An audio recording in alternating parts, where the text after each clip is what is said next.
Oh man, hello everyone, Felix here. This is not exactly how I wanted to go live today, but it is what it is. It has been far too long, and I'm at my wit's end. I am at my wit's end. Oh man, I am. Hold on, let me pull up chat because it's so good to have you guys back. It's like it's been a month since I last went live, but it feels like it's a year. Excuse me. Yes, this is my first official.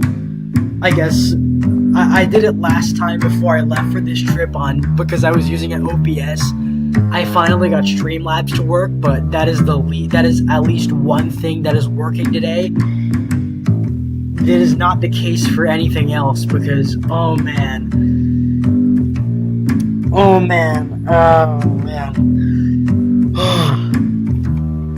So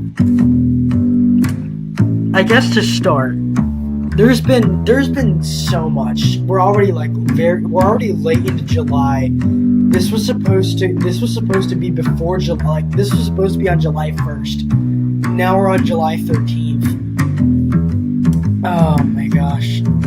Ever since we got home, I'll wait for people to start shuffling in. Ever since we got home, it's been an endless slew of people coming in to knock down parts of the house for whatever damn reason. I don't know why they needed to be replaced, but it's a lot of guys were doing housework, repairing stuff. I couldn't, people were home. People are still home right now. I should not be able to go live right now, but I decided, you know what, if I get doxxed, I get doxxed at this point by the people downstairs, by people downstairs.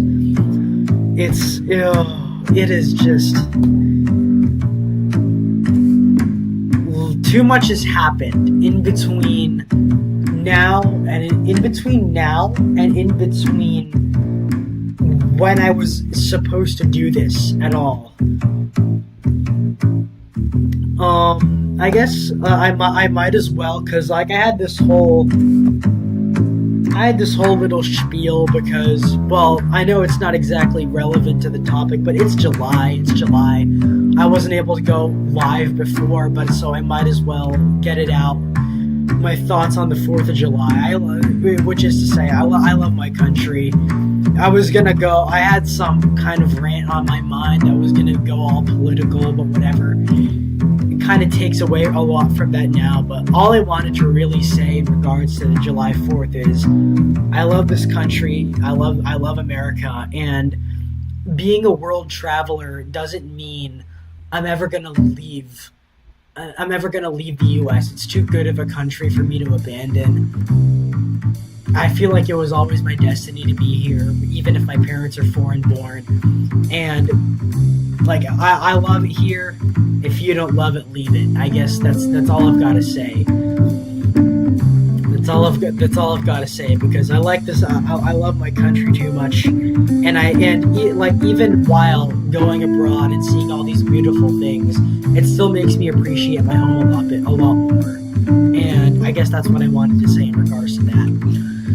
The other one, which technically happened while I was away, is while not connected exactly to VTubing.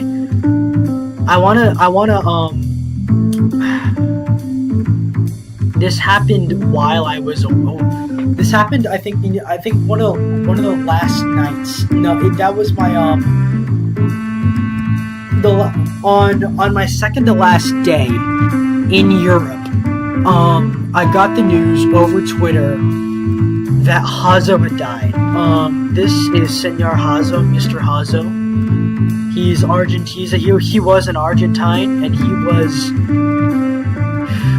was one of us in this sense. Not exactly VTubing, as you can see. He's a flesh posted here, but I didn't know him as well as I could have.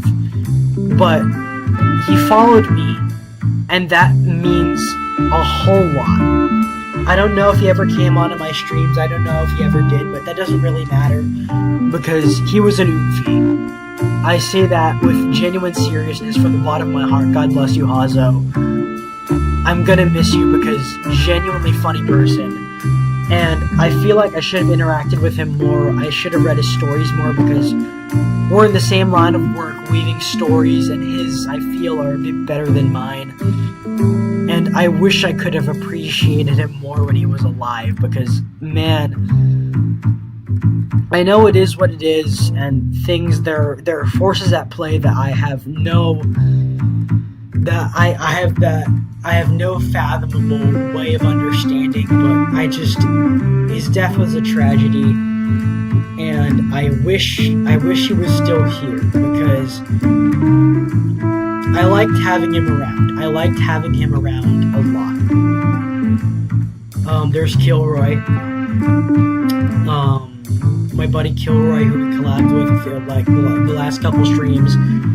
He didn't know, like, he was part of like the Girls Frontline community. I didn't know him as well as I should. I knew he was in the Argentinian military. I knew he was a helicopter mechanic. I knew he was a writer.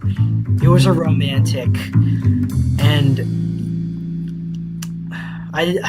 a lot of stuff that I feel like I didn't know and appreciate about him enough. I didn't appreciate him as much as I should have before his death. His very, very untimely death. And while I'm fine now. I'm over it. I've accepted that he's gone. But I remember that day, and even for a few days after Hazo's death really affected me, and in a way it still does, because he died very young from a condition from a heart condition that I don't know the details of, but y'all take care of yourselves, man. Y'all take care of yourselves. I don't know if this happened to you or anyone else, because he means a lot. It's like the whole day, even while I was enjoying my lovely day at Athens, I was still thinking of him. And he was. I like this guy a lot. If I didn't know him as well as his even though I didn't know him as well as other movies, as his real friends, he followed me, and that means a lot. That means so much.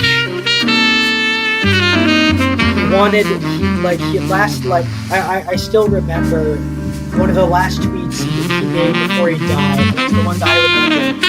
Is him wanting to visit an American bar. And I wish you can find an American bar with shitty beer and stinking gin and a beautiful woman to be with him wherever he went. God bless you. God bless you. God be with you, Haza. I really mean that.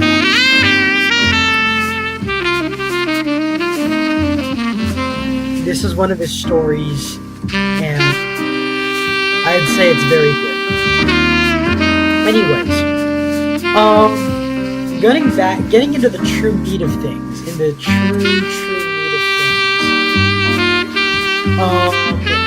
this is what I got so far. Yes, it's me. I have my fan service model out. I have because I went on a cruise. Most of this was like an extended beach episode, so you get me shirtless. You get the fan service model today, and I will be using that again. I will be using that again for my part 2. So here's the thing. Here's my excuse. 1, I don't have an excuse because I should have figured this out earlier. 2, okay. That's what it is. I don't have an excuse. That's my thing. It's my fault that I am late. It's my fault that I don't have my slides ready. It's my fault I wasn't ready earlier.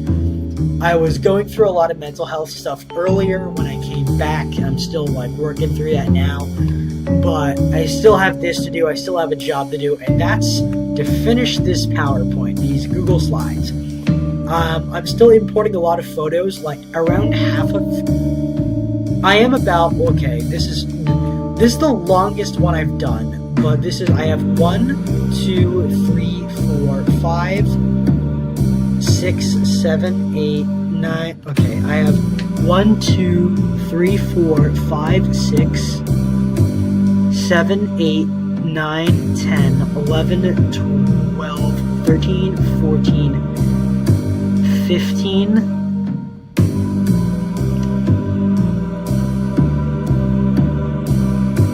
16, 17, 18 out of 50 slides done. Several are blank, several are just halfway done. Most of this, like all the text is done. Most of this is because of most of this is because of my writing. Because all the written up parts are done. All the written up parts are done. This is probably gonna be a shorter stream because it is what it is. But what was I gonna say? Yeah, this is probably gonna be a shorter stream because yeah, you can see I started working on this a couple weeks ago and it still isn't done. I was in the process, I'm still in the process of importing photos. A lot of these came from me uploading to Discord, and the thing is, Discord has a bit of a problem at the moment. The Discord grid ban, which is they're still working on. There's still trouble when it comes to uploading certain images, and there's still bad stuff going on.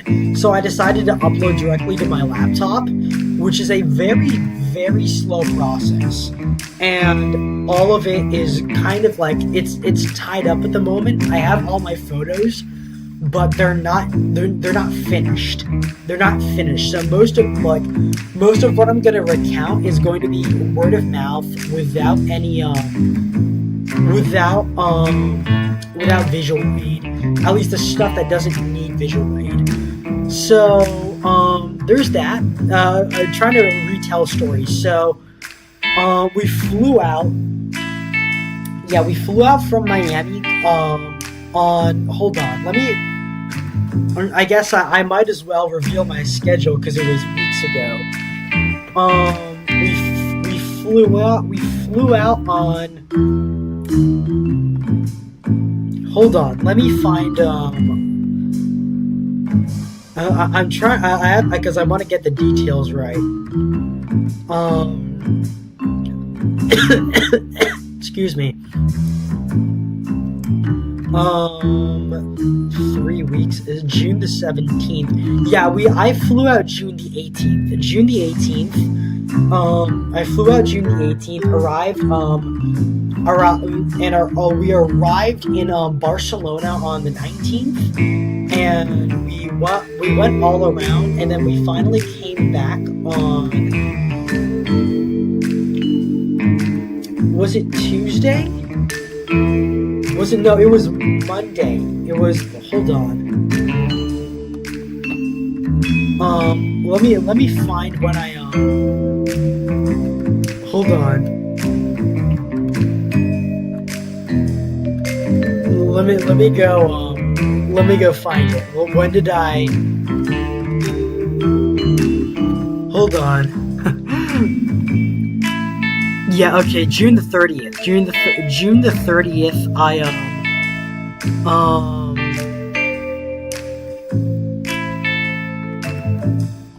yeah, okay, so I flew out June the 18th and I came back June the 30th.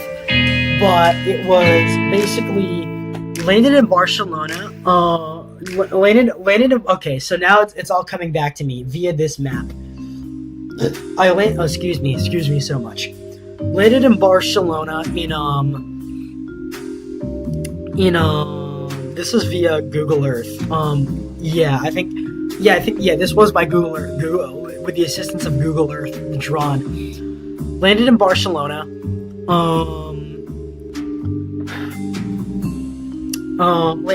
Okay. Anything in chat? No, not the moment. Oh. Streamlabs is being finicky again, of course. Hold on. There we go. That's more like it. So we landed in Barcelona the 18th. We've spent all, on the 19th. We flew out on we flew out on the 18th, landed on the 19th, and then we got on a ship, and then, which is the MS Amsterdam by Holland America Line, owned and operated. We sailed all the way. We sailed to Malta and arrived on. Trying to remember the itinerary. Monday. We arrived in Malta on Tuesday. Then we arrived in Chania on Crete. On Crete in Greece. This island on Crete. On Thursday, we landed on Thursday. Then on Friday it was in Fira in Santorini. Saturday was in Turkey, and then we got off on Sunday, on Sunday the 28th, in Athens. We spent a day there in Athens, and then we left on Tuesday and landed back in the U.S. on the 30th. So we had a layover. The original layover. This was the path of the ship. My plane flew out from Miami, landed in Paris, then in France. Then we went from there down into Barcelona, and that's where it was. But the one from Athens landed in Charlotte in North Carolina. Hold on. Let me see if I'm getting that right.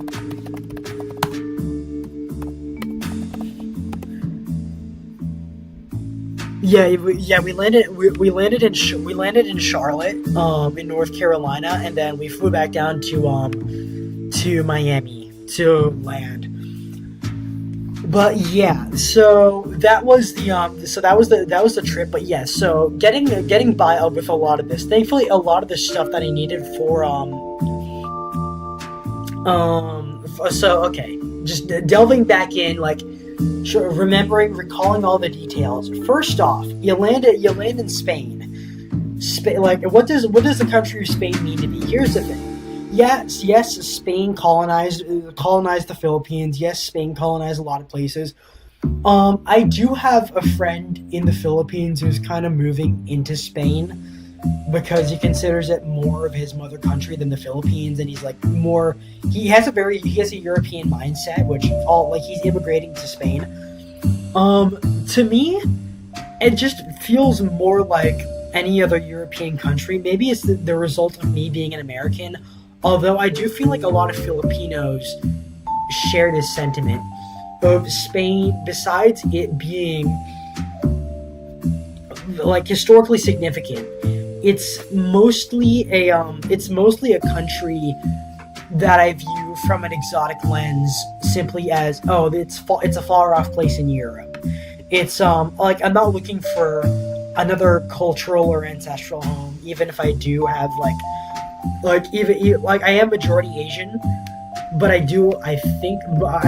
am pretty sure I do have some Spanish blood, but it didn't come from here. I don't think any of my ancestors were Catalan, but it is what it is. But it is a very interesting place. But first, the thing is, when you get off, and you enter the city proper, it's a lot like Italy. It reminded me a lot like Italy. It's very similar roads, very similar structures, similar structures.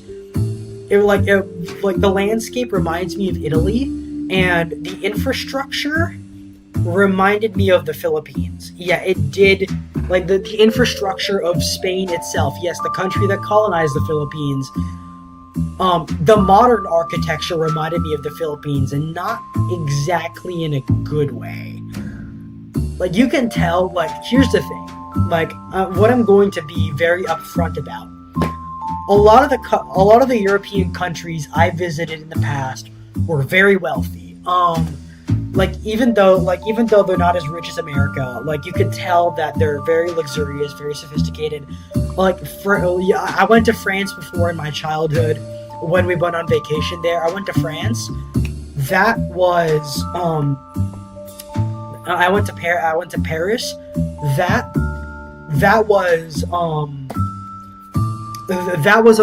is a wealthy country in a wealthy city. I go to London, even though there are parts of London that I didn't really most of London I didn't really like.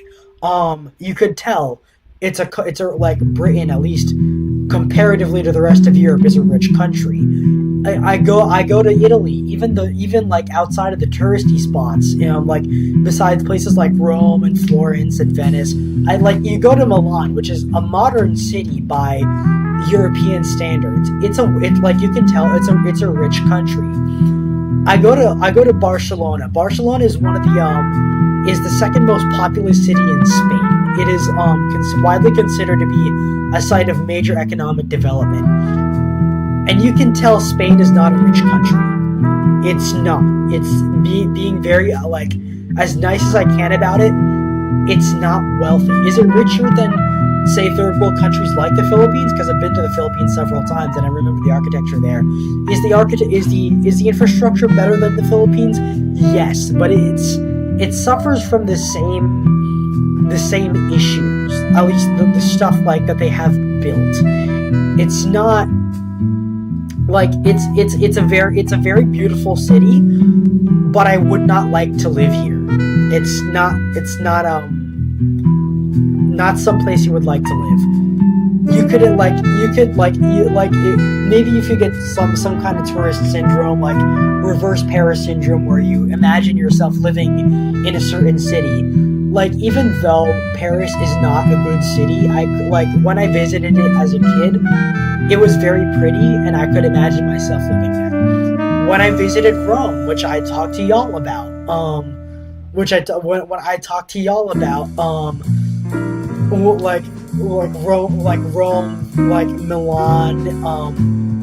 Milan, Venice. You could imagine yourself living in Rome or in Milan.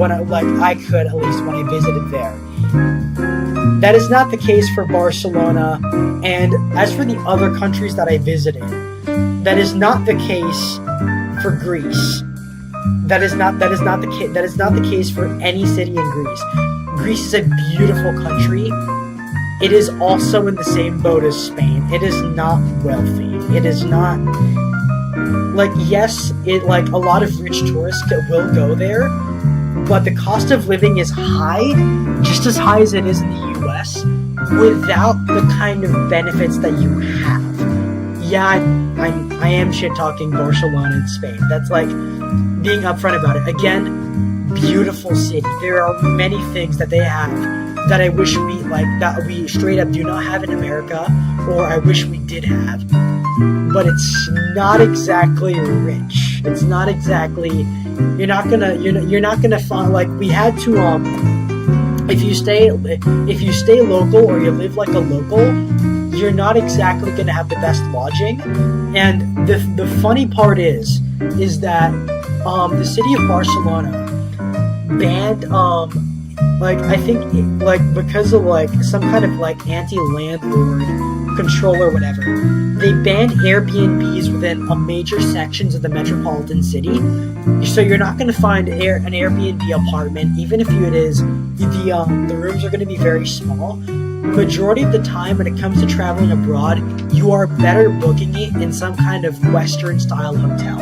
And thankfully, thanks to my parents, whom I love, the hotels that we got when we did stay on land were very, very good. They were excellent. They were excellent. The hotels, we stayed at this chain called the Intercontinental. Not related to the Continental from John Wick, but it was very nice. that I adore. That I love the hotel setup. That was very nice. Some of the best hotel rooms I've stayed in, especially compared to like the really nice places in the U.S. Like those are some of the nicest hotel rooms I've ever stayed in. So I am thankful for that. The thing is, they're kind of located in the middle of like Skid Row. Not exactly Skid Row, but like they're not the most pretty parts of the city that they're located in. You don't get major views or anything. The main appeal of it is the hotel itself and not any of the surrounding places around it, because you're smack dab in the middle of downtown with nothing really going for you. But it is what it is. I take what I can get. But Barcelona was beautiful though. It was beautiful. We did tours with tour guides and all that. So I might as well read off what we got. American Rex, the Mediterranean. So this is Barcelona, both cobbled together from my own memory and what I could refresh from Wikipedia. It's a major Mediterranean port city on Spain's eastern coast. It's believed to have been founded by the Phoenicians. I remember my tour guide, of all people, he was from Romania. I don't know what he was doing in Spain, but I guess he could speak authoritatively enough on the topic that he could be a good tour guide. He lived on a major Mediterranean port city on Spain's eastern coast. It was believed to have been founded by the Phoenicians, built by the Romans. Like, a lot of the city's foundation was on an old Roman fort. Old Roman fortifications that were greatly expanded during medieval times. It reached peak strength under the Visigoths, who later became the regular Spanish population. But first off, this is Barcelona is the capital of Catalonia. And Catalonia, okay, I don't have authority to speak on this as an American, especially, and as a literal tourist, but tour guides seem very sympathetic to the Catalan separatist cause. But there's this whole back and forth whether Catalonia should be independent or not, where I'm not gonna involve myself in the political sides of that, because a lot my friend again, who was my Filipino friend who's interested in immigrating to Spain, from his knowledge, he said Catalonia is never going to secede from Spain. It's never going to happen. I wonder what U.S. relations are going to be like. I don't know if it's going to be any better or any worse than Spain, but it is. That's how it is. That's how it is. But culturally, it was always separated from the majority of Spain. Trying to remember from what the tour guide said. This was this did see partial Muslim control from the Visigoths, but most of the coast, most of Barcelona itself, and I think some of Catalonia was controlled by French nobility. Until the Reconquista happened and the rest of Spain was liberated from the Arabs, from the North Africans. Until then, most of and it never really, and that those years of separation between Spain and Catalonia never really healed, because they always considered themselves a separate people. Again, it's getting into the weeds of stuff that I don't entirely understand. Catalonia has its own language. From what I can remember, it's closer to French than it is Spanish. It's not intelligible with French. It's not intelligible with Spanish, but it is its own language, and it does count as a Romance language. This is one of Spain's largest cities, next to Madrid, Bilbao, Seville, and Valencia. Capital of Catalonia. There's a current ongoing political effort to secede from Spain. There's an extensive history of Roman and medieval settlement and architecture. But like I mentioned, previously controlled by French nobles and a separate entity from the Kingdom of Spain. But something I did notice is that there were, I think when it did reunite with Spain, some of the Spanish kings and queens had royal palaces within Barcelona, which we did get to see. But it's really small. It's really small in the Gothic Quarter. I guess that's how it was back then, where palaces before they were grand. They just served as simple houses for the monarch. And even during the 1400s, during the early Renaissance, it was like that. And I remember our tour guide showed us a door where Christopher Columbus came to meet the King of Spain at the time. I think it was Charles, where Christopher Columbus returned from the Americas to meet him. So that was pretty interesting. I don't have the photos just yet because those are all caught up at the moment. What's up, Felix? Hey, Kilroy. Glad you could make it. Again, this isn't gonna be my best stream because my slides are unfinished and I don't have a lot of time to work with. But I'm showing what I have for now. So I'm going on me going around Barcelona and Catalonia. This was a battlefield during the Spanish Civil War. It was bombed by the Luftwaffe. If you know, I think if you know Picasso's painting of, I think it was Guernica, and this was subjected to a similar bombing by Nazi Germany when they came to assist the Spanish nationalists during the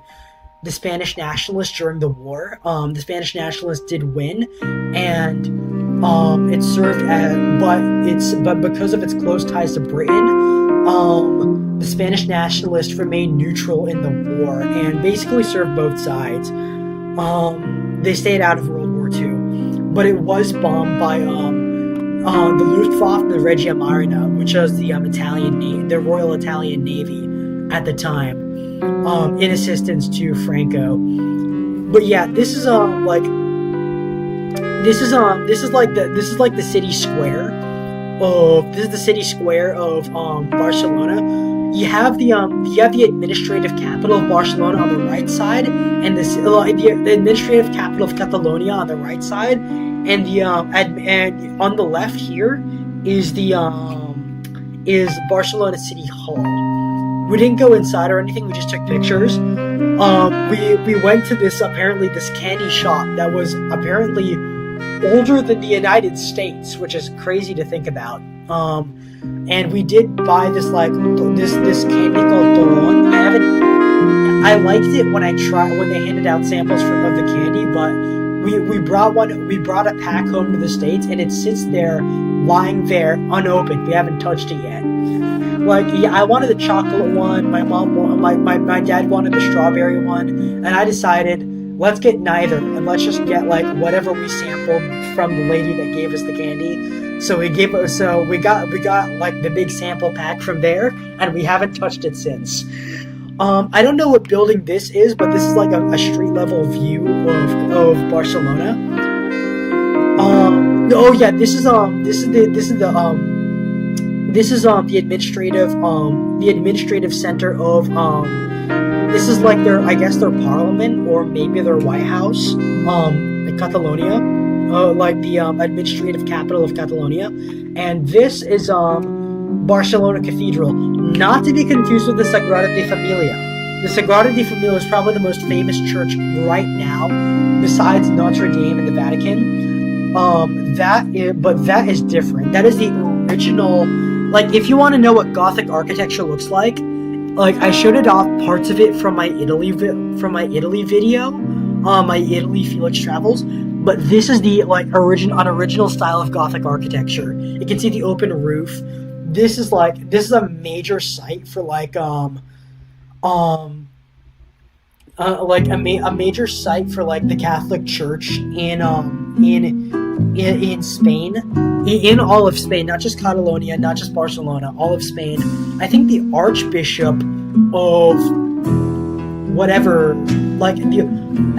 is it the Archbishop or the Bishop of, I think it was that region of Spain, lives there, lives here in that cathedral, and something funny that the tour guide pointed out is that it's also it's also the home of the Spanish exorcist. Yes, that's an actual title. That's an actual job role that they have there. There's that I think the exorcist the exorcist of Spain lives here. We did go in. We did I don't usually get religious here, but we did go inside. Not as part of a tour, but as like part of a religious thing. But it is, we didn't have too much time to go in because we were running late for something else. Speaking of religious stuff, this is the Sagrada Familia, Sacred Family. This was a Roman Catholic basilica, but it's also like intended as an interfaith church. I low-key think I've been there. Where is this? This is hi Howard. I haven't seen you in a while. This is the Sagrada Familia. This is the biggest church in Spain at the moment. I think this is the largest. I think at the moment this is the tallest cathedral in the world. This is the Sagrada Familia in Barcelona. It's a Roman Catholic basilica, although it's a Catholic church, but it's like also intended as an interfaith church because there's a big stress about internationalism and like interfaith stuff and like togetherness and unity and all that, like a big focus on that internally. It's designed by Antoni Gaudi, who was a pioneer in the Art Nouveau movement in the 1890s and 1900s. It looks weird. It's a really famous church, and it looks really weird because it doesn't look like anything else. It looks like half of it is neo-Gothic, half of it is Baroque, part of it is like Art Nouveau, which is like this really complicated style that originated in France and in Spain. It's like I remember some people say that Art Deco looks like dwarves build it, and Art Nouveau looks like elves build it, and so this is Art Nouveau. It's like this hybrid style that they keep changing the This is also one of the longest ongoing architecture programs in the world. Hot take, I think it's an ugly as fuck church. Well, I think it's beautiful on the inside. Like, it's an acquired taste. It's an engineering and like architectural masterpiece, but it's an acquired taste. Like, it kind of takes getting used to. A lot of people have said it looks creepy.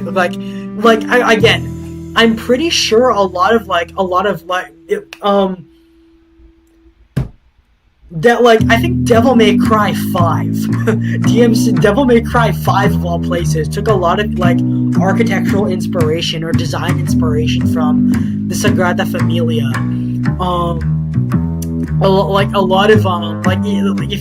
If you played Devil May Cry, you've seen the Gothic parts of Barcelona, and like that's kind of what it looks like. But I think part of the reason why it's controversial among people like Hallowed is because they keep changing the design. This has gone through 3 separate architects.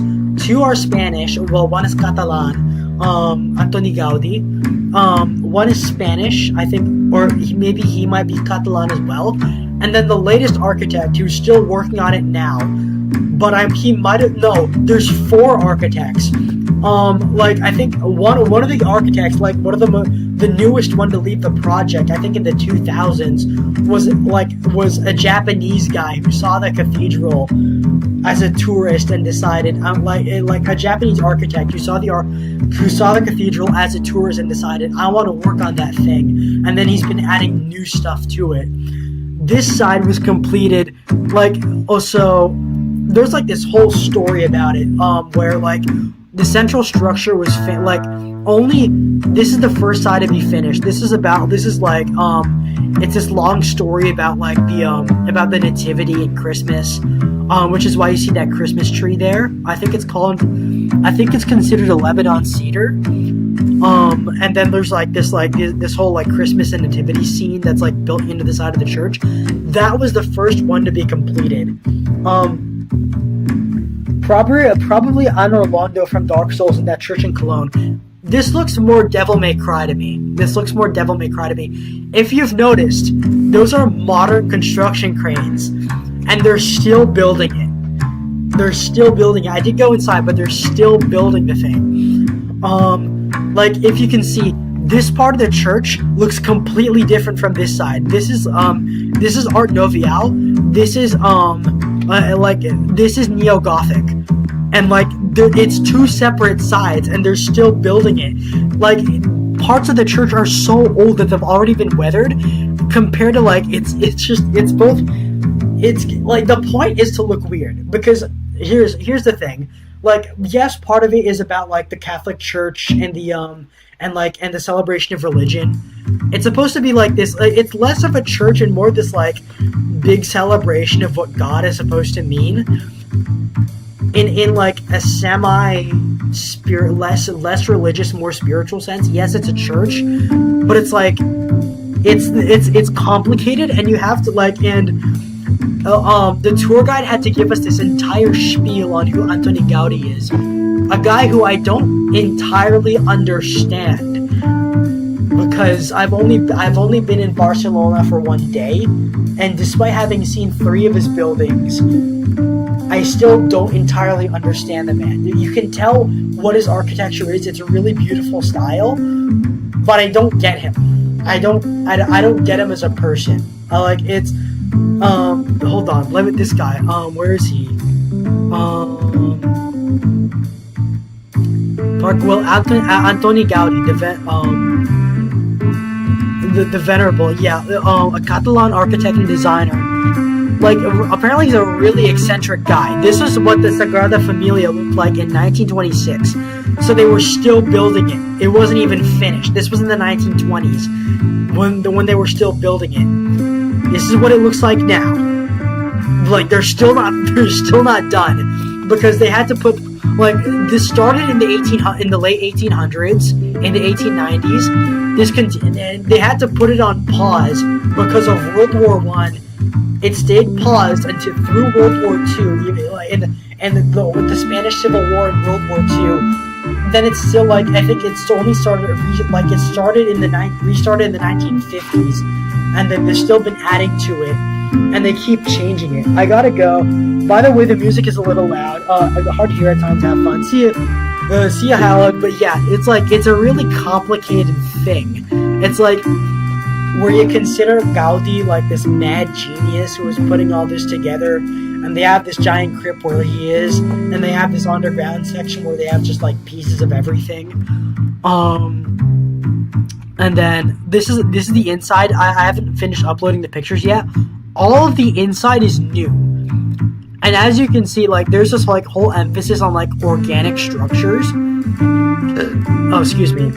Like, it's not really adhered to on the left side, but like this, like the nativity / Christmas side, and also the other side, which is like the crucifixion side, is supposed to look like the mouth of a cave. And it's like, as you can see, it's like he designed it to look like a forest on the inside. He tried to make it look like very different from all the other cathedrals. Again, very. It looks like a location in Devil May Cry. It's very, like, incredibly interesting. I do think it's incredibly interesting. But the thing is that what Howard pointed out is that a lot of the choices are very non-traditional, especially for a church. A lot of the choices, like a lot of the picture, like a lot of the sculptures of saints on the outside don't have faces. And that was a deliberate choice by the Japanese architect who worked on this project. I don't know why. Maybe Gaudi would have endorsed it. Maybe the Spaniards would have endorsed it. I don't know. It's very complicated. It's like probably both the ministers and the architects who were involved with the construction of this were on something. They were on something, and it must have been Quaaludes or something. I don't know what was the drug that was popular in Spain, but it's some wild stuff. But yeah, so unfortunately that's all the pictures that I have of Barcelona. But I have also Park Güell. Park Güell, which is I don't have the pictures yet of it, but it's this really pretty public park designed by Gaudi. It's got this really nice area. It looks like a fantasy game. It's a really good looking place. besides that, how was the food? What was the food like in Barcelona? Barcelona, it was pretty nice. Here's the thing. Oh yeah, that's right. The music is a bit loud. What was the food like? So I had a big breakfast. I had my idea of like a I guess the Spanish edition of like a protein of like a protein like laden breakfast. So I got white sausage, or like white pork sausage. I got blood sausage. I got French style scrambled eggs, and I got mushrooms. And I got several, and to be entirely honest, I like the eggs, I like the mushrooms. The blood sausage was mid. If you know, like I'm Filipino. I've tasted there's a Filipino dish called dinuguan. Dinuguan, I think that's what it's called. Where it's like it's pork blood stew. It's like pork stewed in pork blood, and it's nice. It's all right. Like you can taste the blood, but it doesn't taste weird. It just like it doesn't taste it's acquired. It's an acquired taste. It's very earthy and very nutty, not necessarily in a good way. It's like it's an acquired taste. You could learn to like it if you're a local, but there isn't like my criticism when I had Filipino dinuguan was there's too much spices in it. In this version, which is Spanish, like Catalan blood sausage, you can taste the blood really clearly. You can taste it on both of them, but it's just like trying to remember the taste because it's not gross, but it's just odd. It's very odd. You can definitely taste that it's blood. It doesn't taste repulsive or anything. It's edible, but it's like there's stuff about it. It just feels off. There's not like, and there isn't. It was mid. It was profoundly mid, but I preferred the blood sausage to the white meat sausage, which was also from pork. You know why? Because the white sausage didn't taste like anything. It's just like you go to Europe expecting like all these like interesting spices, especially in Spain. You taste the white sausage, and it didn't taste like anything. American style breakfast sausages have more spices in them. They have more spices. What I should have done is I should have tried the Spanish chorizo. I'm a big fan of Mexican chorizo. I should have tried the Spanish chorizo because the blood sausage was kind of mid, and that was mid. Something I did enjoy. Excuse me. Hold on, I'm rubbing my eyes. That was at the hotel. I like something else we had. The other Spanish meal that we had was we attended like a flamenco performance, which flamenco is in Catalan, but they allowed it because it draws like a lot of tourists, a lot of crowds. It's this whole traditional folk dance that they have, like you see them all. You see them all in these like really pretty costumes. Like all the men are dressed up very dapper. All the women are in these big flowy dresses and like stockings, and they all have on first notice you can think but you can think it's like tap dancing because most of it is it's very loud, it's very intense. I feel like with a lot of singing, there's guitar involved, like flamenco guitar. The thing is, like, they turned the lights really low, so even with all the loud music, I kind of started to drift off, and like even my parents had a problem with it as well because the lights were really dim, and we were so jet lagged that we started drifting off during the performance. And I tried really hard to stay awake because, one, the dancers are really pretty. There's like they're both older women, but they were both pretty dancers. Even if they were older women, very pretty dancers. very, very good performances, very dapper costumes from the men and women, like genuinely good performance. Something I did like is that they served a sangria of all things during the performance, and I kept taking sips of it. I was getting pissed drunk during the performance, and I had a good time. I liked it. I had a good time. It was fun. The flamenco dance was fun. It was very up close because it was like around a small stage, and you had like all these small performers. Even though, like, here's the thing, and here's the other thing, not just about Spanish and Catalan, but European Spanish and Mexican Spanish. Here's the thing, yes, I know basic. I know how to say please and thank you in Spanish. I know how to greet people and say no habla español. I know how to say that. I know the basics of Spanish words, but this is primarily Latin American Spanish. That is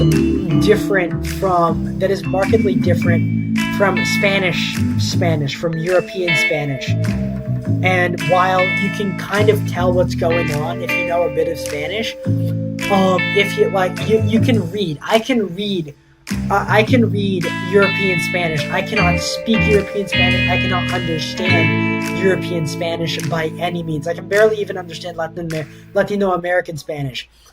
I can barely understand Latino Spanish. I cannot understand European Spanish on a linguistic level. It's a very different language, and so you're gonna run into trouble. Unless you're like an experienced Spanish speaker, you're gonna run into trouble, and they might start speaking in accents you don't entirely understand. But for the most part, Spain, at least Barcelona and Catalonia, very European, very some parts of it felt like southern Italy, but they speak Spanish. But and the infrastructure felt like the Philippines at times. This is our good ship. I like, for what it's worth, I like this vessel. It was this is the MS Amsterdam, operated by Holland America. Built in 2003. She's a Vista class Holland America line, home port in Amsterdam. She's built in Italy by Fincantieri. You know, the company that builds like everyone's ships. 10 decks, 25.20. I do remember there's 10 passenger decks, 11 if you can include the top one. This is where I spent most of the trip, and blue water seaworthy. She can cross oceans, which is rare for a cruise ship because this is a capability shared with old ocean liners. Not a lot of cruise ships can do this, but she can in fact sail across the ocean. She can in fact cross oceans. She's only rated for the Atlantic. I don't think she can cross the Pacific, but she can cross the Mediterranean. She can cross into the Red Sea. I think she can probably do the Indian Ocean. She's comparatively small for a cruise ship with less features. Holland America is a very, very old passenger shipping and ocean liner company that operates as a cruise line now. But this is from the old era, before the Titanic era, an old class of steamboat, back when they operated steamboats, and they trace their lineage a whole lot older. Holland America ties itself to the Dutch East India Company. If you've ever heard of the competitor to the British East India Company, this ties itself to the Dutch East India Company. So this is an old company, and it does operate kind of like a legacy ship. The Holland America MS Amsterdam, and then this is the off the coast of Greece. This is open ocean. If you remember the map, so we sailed we sailed around. This is Sardinia, I think. Yeah, part of France. Hold on, let me see if I'm getting that right. Sardinia.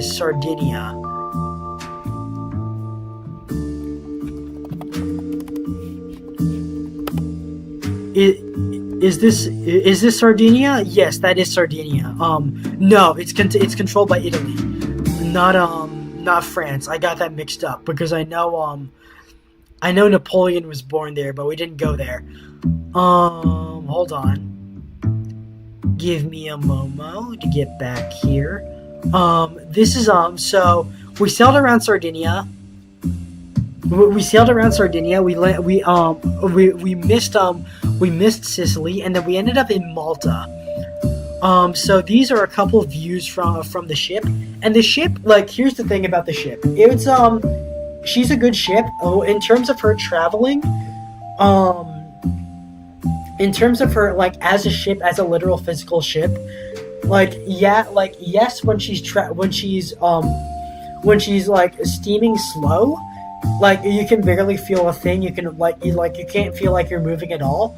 On rough seas, or when you're like going, or when the captain is really plunging, like throwing it into full gear, you can really feel her move. She's pretty small for a cruise ship. Like, yeah, cruise ship, like, she's still massive as a cruise ship, but you can really feel the water, even in coastal waters. Like, you can really feel the waves when when you're on rough seas. You're gonna feel it. You're gonna absolutely feel it. Even in, like, coastal waters, when you're around a lot of islands, you're definitely gonna feel it. And I feel like something I noticed on board is this is meant for an older demographic. And what do I mean by this? A lot of cruises are family cruises. And a lot of cruises, like Virgin Voyages, Virgin Cruise Lines, advertise themselves as 18 plus only, or like no kids allowed. Here's the thing, like, the thing is, what I saw, maybe it's a little bit resentful of me, but the thing is about cruises is that what you're you're gonna see a lot of little kids. Yeah, they can be a little bit annoying if they're like, but most of the time I saw their parents taking good care of the little kids, making sure they're being taken care of, or disciplining them, even when they got like a little bit crazy. There weren't many kids on board. But like there were a lot of kids on board, but they're not like anything major, unlike a lot of other cruises. What you're gonna see a lot of on like a cruise like this is old people. A whole lot of old people and boomers that are on this cruise. That's just how it is. Most of the demographic are going to be boomers and Gen X, who retirement age, who are visiting, or who like either traveling alone or with like their wife or something, like their wives and husbands or whatever. Like most of them are traveling without their families. Most of them are traveling without their families, and I kind of felt, I don't know, maybe it was wrong of me to feel this way, but I feel like I felt alienated, because there's not you're mostly on your ship mostly filled with like curmudgeonly boomers and older people, very, very grumpy older guys. Like, not like plenty of them were very pleasant to me, which I liked. But it does get on your nerves a little bit. It does get on your nerves a little bit, especially if you're like in my general age range. You're not gonna find many people that are you're going to find relatively a scant few people who are your age on this kind of cruise. There's not a lot of what was the attitude towards Americans in America? Well, like, is that really your big, like, what are you talking about in, is that really your big concern, Yike? Like, here's the thing, the majority of the passengers on this ship are Americans. The second most are British and Australians, like, British, Australians, Canadians. The majority here are going to be Americans, Australians, and I saw a lot of Chinese, Japanese, and other ones. Speaking of which, I'm taking like a bit of a detour. Something that you noticed a lot in not in the Sagrada Familia, but on Barcelona Cathedral, you see a lot of people going up there in like full dress, You see a lot of Chinese and Japanese people taking photos in front of the cathedral. I saw a lot of Filipinos. There's a lot of Filipino tourists in Spain, which I guess is to be expected because it is the country that colonized them. But there was a lot of other Asian tourists.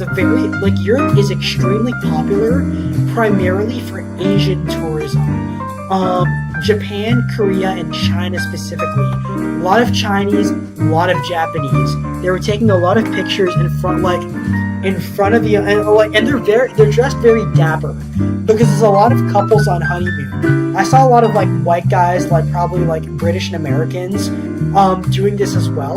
But it was primarily Asians, like Chinese and Japanese, like dressing up to go to like dressing up just to take pictures, not to attend church or whatever, just to take pictures in front of the cathedral. You see people in their wedding gowns and like in wedding gowns and ball gowns in front of the cathedral taking pictures. There was this big guy who I presume was American by his like sense of taste in like in a big tan suit, and I got envious because I thought that's a damn fine suit, and his wife was pretty in her wedding gown. He was looking great in his tan suit, and I envied that. There was a Chinese guy in a full-on tuxedo with his wife, and like really young as well, really young looking guy in a tuxedo in front of the cathedral. But that was really cool. But yeah, so what do you mean? Like, you need to specify especially by location. Yike. What about your attitudes towards Americans in America? You're gonna have to specify. Because when it comes to the cruise itself, majority of the people, I didn't talk about America. Like, the topic rarely came up when in like tourist processes it rarely came up in when it came to major tours in Spain.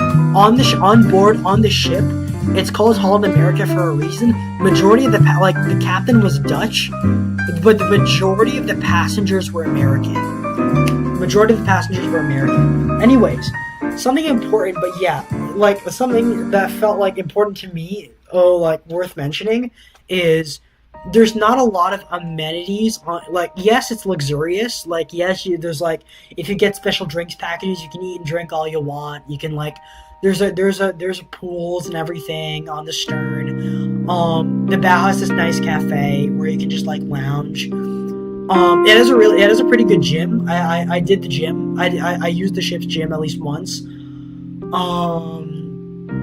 But there's not a lot of amenities compared to a lot of other cruise ships. It's a very small ship, comparatively speaking. You can get across it quite quickly, and yeah, it's not like I've been on my history with cruising. There's a lot of negative connotations with cruises because of either it's a lot of little kids or it's a lot of old people. I got the old people cruise. I've been on a lot of cruise ships before. Celebrity cruises. Twice, and when I was a little kid, I went on a Disney cruise. The Disney one was the biggest ship, but of course that was mostly inclined for little kids. That was probably the most feature-rich of any of the ships that you go to, but where it's only visiting Disney locations, you're not really doing it for tourism. It's basically just a floating theme park. But the other ones that go to the Bahamas, you can really tell those are bigger ships. This is a small ship comparatively speaking. So if you're gonna get bored, but here's the thing, the days at sea are the best days because you don't have anything to do except fuck around on the ship. That is the best, and that I love. You can, you can get out, you can do anything, you can go to the pool. You can lounge on the deck. You can show up late for the only problem that I really encountered was that I had to order room service constantly because I was very because it's still a ship. It's not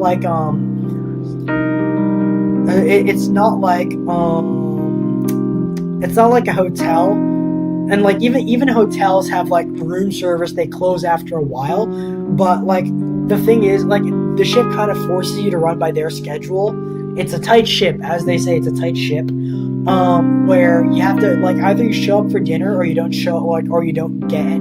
Either you show up for dinner, you order room service before the last call, or like if it's past 1 o'clock at night, you're not, like, there's no more room service, you're not getting dinner unless you've like saved up something in the fridge.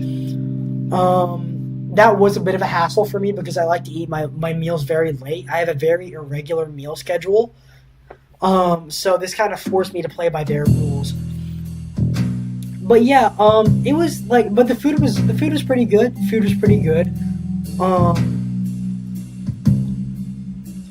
Especially when you're like, especially when you're dining with your parents, like, and I guess there's not really enough opportunities to Titanic LARP. If you're gonna do that, go somewhere else. But it's fun. It's fun aura farming on the deck. It was very fun doing this. You were like looking out on the stern with the sun in your eyes or the moon in your eyes. It's like again, the other advantage of the days at sea, it's so beautiful out at sea. Oh my gosh. I miss the ocean is such a, like, I get it. Oh, people are gonna say the ocean is scary. Y'all are some fucking landlubbers who are pussies. Yes, like the sea being scary and the ocean being scary is part of its appeal. It is merciless, it is unforgiving, but it is spectacular and it is so beautiful. Like the ocean is supposed to disturb you and calm you and frighten you. I love this sea, man. You know what? If and chances are, if I like, yes, I am kind of breaking the fourth wall. I am breaking the fourth wall here a bit. If I wasn't a Cupid, I might have been a merman, because the sea is such a pretty place. But yeah, the ocean, like being out there, even in like such like a relatively shallow sea as the Mediterranean, it's daunting. But it is like, there is something that that puts the fear of God and the appreciation of God in you, like the sea, and you can tell why the ancients worship the sea as gods and goddesses, because it is marvelous. It is marvelous out on the water. You can get you can get that that pink martini sky when the sun dips below the horizon. And something that I did notice was, like, when you're standing on the bow and like in blistering winds and you look off into the distance and you see like this might have been a thunderstorm that I saw very far off, but I basically treated it as a UFO because it kept blinking on the horizon, this flash of light. I don't know where it came from. I don't know where it went. I just know that I was standing on the bow and I got to see that. And that is just a remarkable thing. Like, again, like, even it doesn't have to be a cruise. Like, if you're like, even if like if you ever have the opportunity to, I don't know, go overnight fishing, or spend a night out on the ocean and really get that appreciation, like drive out in a boat somehow far away enough that the coastline, that you don't see the coastline anymore. All you can see is the horizon on all sides, and you will be awed by the beauty of the ocean. It is such a beautiful place. I've seen the Atlantic, I've seen the Pacific, I've seen the Gulf, and I've seen the Mediterranean, I've seen the Caribbean, and they're all so beautiful. And then this, personally, my favorite place in the entire journey, in the entire trip, this is Valletta. This is Malta. If you know this place, especially like as a person, I knew Malta as a country existed before, but most of these countries, like the average tourist is not going to know these countries exist. I don't fault them for that because I don't know a lot about them. But oh man, Malta is such a gem. It is such a gem of a country.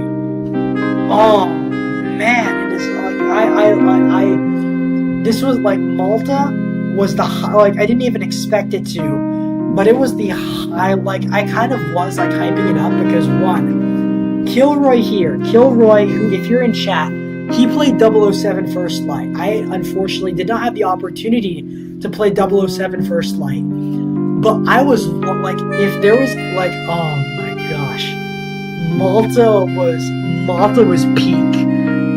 Malta was my favorite place throughout it. Like, besides being on the ocean in general, like I could stay here for days. I could genuinely stay here for a couple days. It's a very small island. It's one of the smallest inhabited islands in the Mediterranean Sea, but it is remarkable. It's like an incredibly interesting history. This is a small archipelago south of Sicily in Italy, but it's very close to Italy. But the culture is not Italian at all. Well, it is Italian in a certain sense, but it is its own thing. The whole thing is a desert island. It's like scrub brush. You see cacti everywhere. You see there are no major forests. It is all cacti. It is all cacti. It is all cacti. It's all like scrub brush. It's all like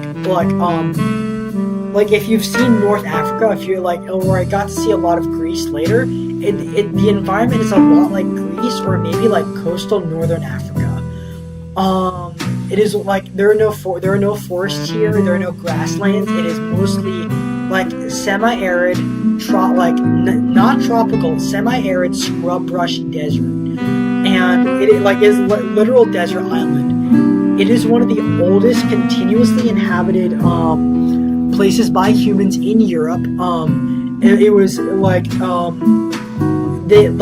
they saw like this is like you're gonna see something that a term that's gonna crop up a lot here, and that is the term the oldest continuously inhabited civilization in Europe. The oldest continuously inhabited civilization, like one of the oldest continuously inhabited places in Europe. They say, they claim, we passed by some place on our tour guide. I got a private tour. I was lucky enough to have a private tour. I can't remember his name. He was a former cop. He was a former police officer for Malta. He was a former police officer from Malta, and before becoming a private tour guide. I can't remember his name, but he was such a nice guy, man. We got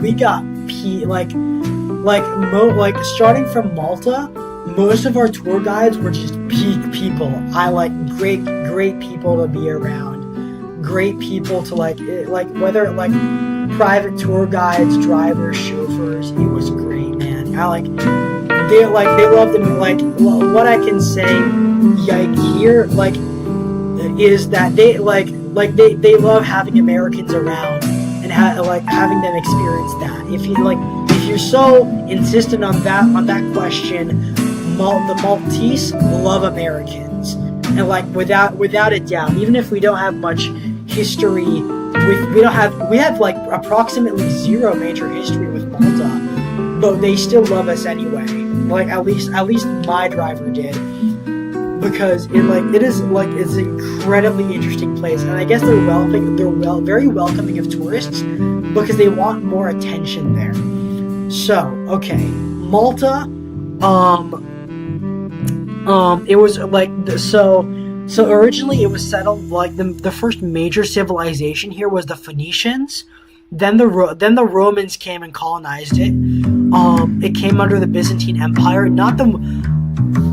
was not under the Western Roman Empire, but I think it was the Byzantines. It was the Byzantines, according to our tour guide. This belonged to the Eastern Roman Empire, despite being directly south of the Western Roman Empire. It had Arabic presence for a while. It was colonized by the Moors, by the North Africans. The Maltese as a language is basically Arabic, but written in Latin. There is like the ethnicity is primarily a mix of Arabic and Italian, but it's a culture that's very distinct from both.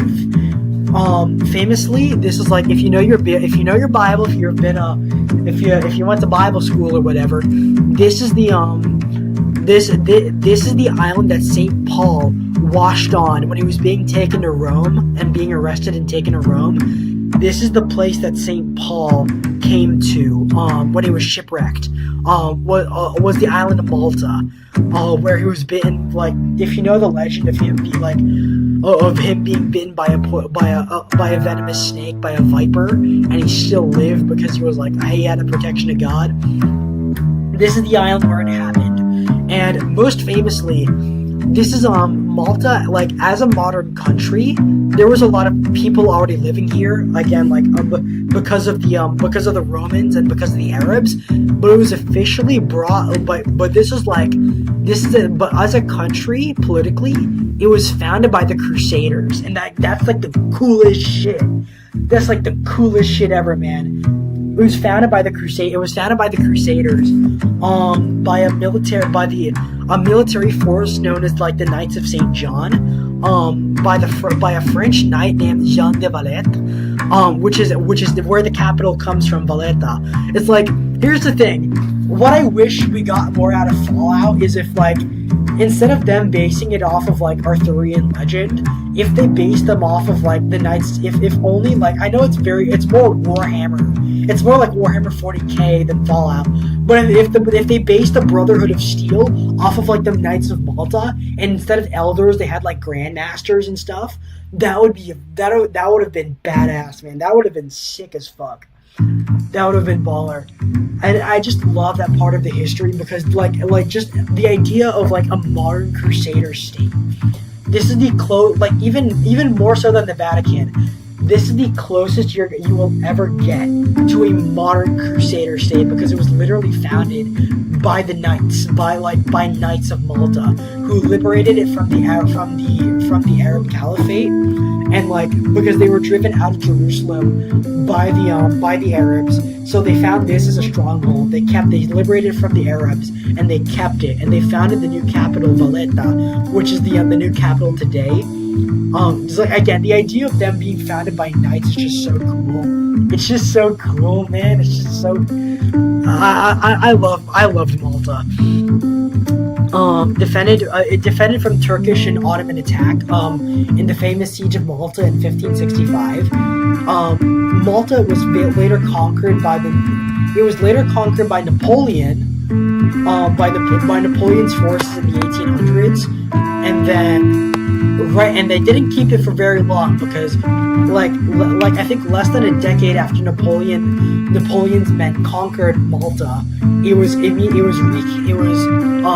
over to the British Empire. So you have this you have these four sides of like culture. You have like Roman culture. You have Roman and Arabic and Roman influence.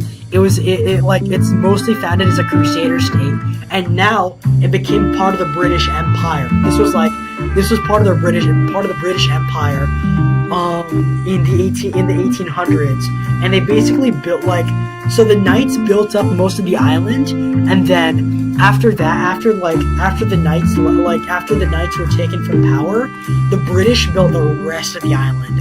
Most of modern infrastructure here was built by the British.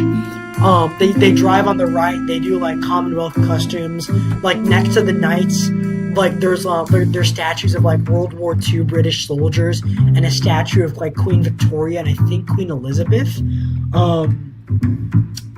It's wild stuff. It's so cool.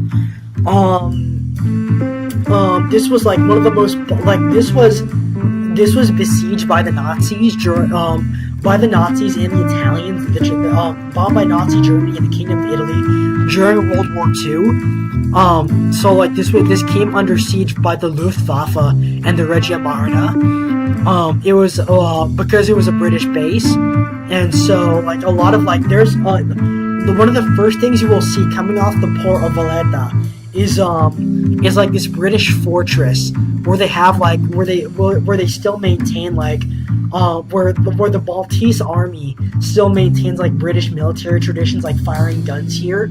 I think I remember Ian McCallum visited here, and where there's one of like the most intricate like hydraulically operated gun pieces in the world is in Malta, and built by the British. Until 1964, it's raining outside. Until 1964, it was a British colony, but then it became independent and then became like a self-governing republic. And Maltese is its own language, and I think it's only spoken there. The most other commonly spoken languages are Italian and English. The two official languages are Maltese and British English, but they talk like Italians. They have very Italian style accents, I guess, because of the way they talk. They don't like, despite their language being similar to Arabic, they speak like Italian, which is really funny to me. It was a filming location for Game of Thrones, but like my parents are like, I don't give a shit about Game of Thrones, man, I don't care. But my parents are big fans of. They're not big fans, but they do follow Game of Thrones. For me, I was LARPing as Patrick Gibson's James Bond all the while here.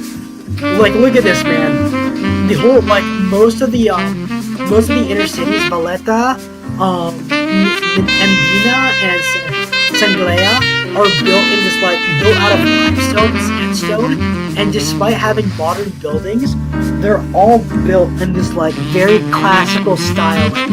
There's like Mediterranean Gothic and Italian like Baroque. It's such a pretty place. Yeah, like England is pretty poor because there's not a lot of infrastructure in England, but they know how to take care of themselves. They have such an intense culture. They have such an intense culture, man, and I love it. This is Sanglea. If you've played, like, Kilroy, if you've played 007 First Light, you know where this is. There were no like secret MI6 or SAS training bases here, but it does have it's interesting how 007 First Light incorporated that into its lore, because Malta for a while was a British colony, so in real life, I guess it would make sense for like the British Army or the Royal Navy to be training here. It kind of would make sense because they've had historical presence here. These are like I think Russian super yachts. They've got this is Sanglea. This is the port of Sanglea. It's such a cool place, man. I loved it here.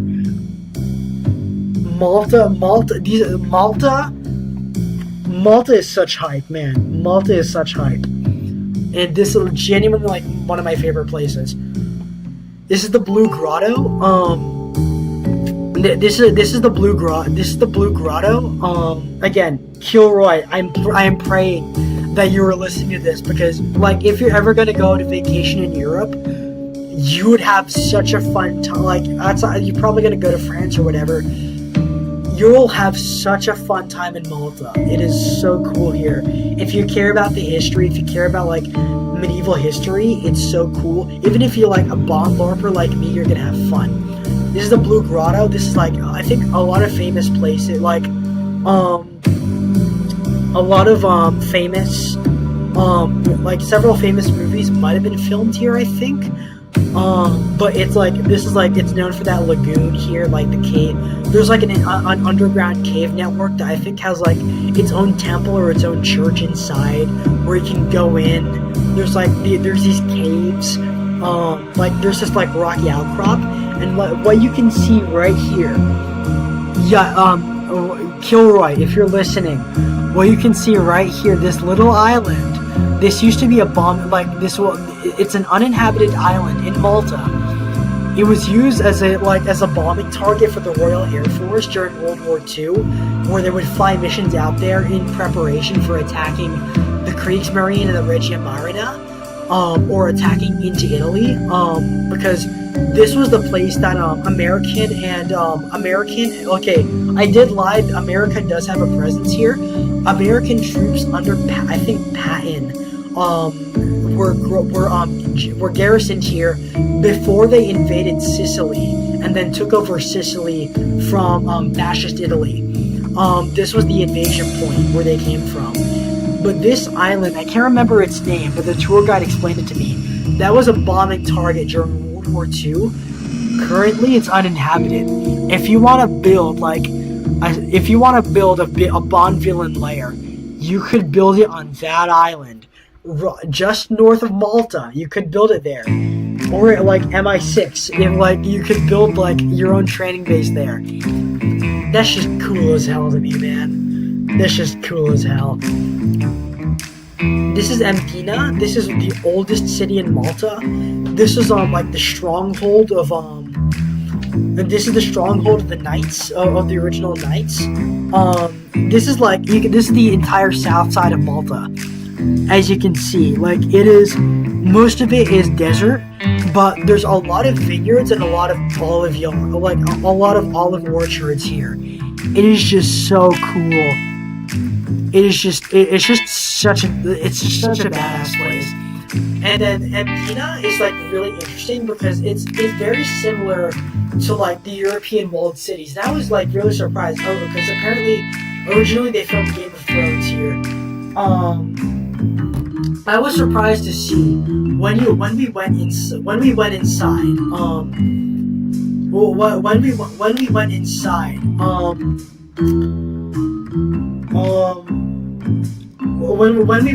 Mdina, something interesting. I was surprised to see that there was despite it being this literal ancient UNESCO heritage site city, they still allowed cars inside. And then I asked the tour guide, why are there cars inside? I thought people weren't allowed to drive here, and he said that's only for government officials and special permission. And right as we see right as I say that, because we see a car driving out, I see a car with no license plates, and then my dad observes there's there's a papal symbol on it. There's a papal symbol on it, and apparently that limousine, I think it was a Maserati limousine, driving out of Mdina, this old ancient city, and it was carrying, I think, the Bishop of Malta, which is crazy. It's crazy shit to me. That's so cool. There's a cathedral here as well. There's a lot of cathedrals. There's a lot of churches here because this was this was a Crusader state. This was owned by the Knights. It was also owned basically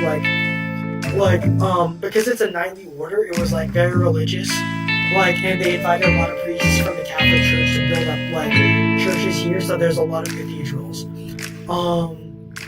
So it's a very religious place.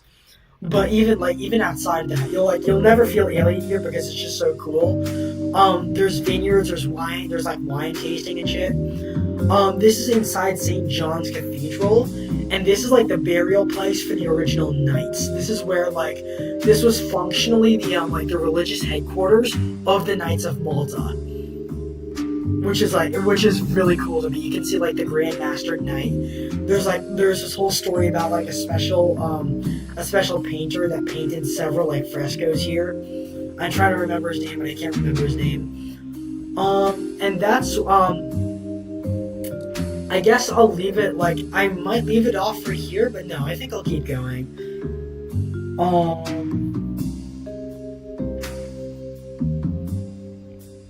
Oh, that's a bad thunderstorm at the moment. I guess I'll have to wait.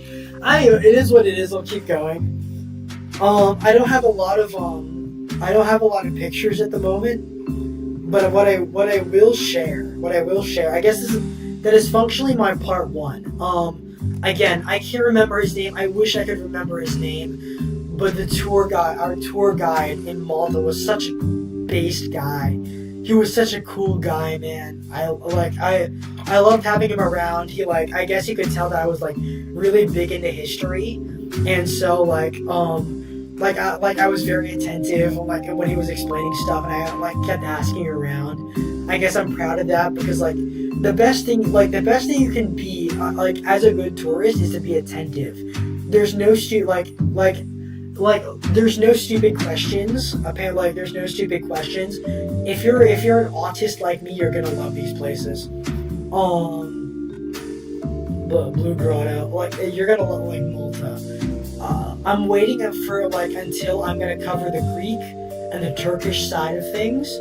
But for now, what I will treat you with is flesh posting. This is me.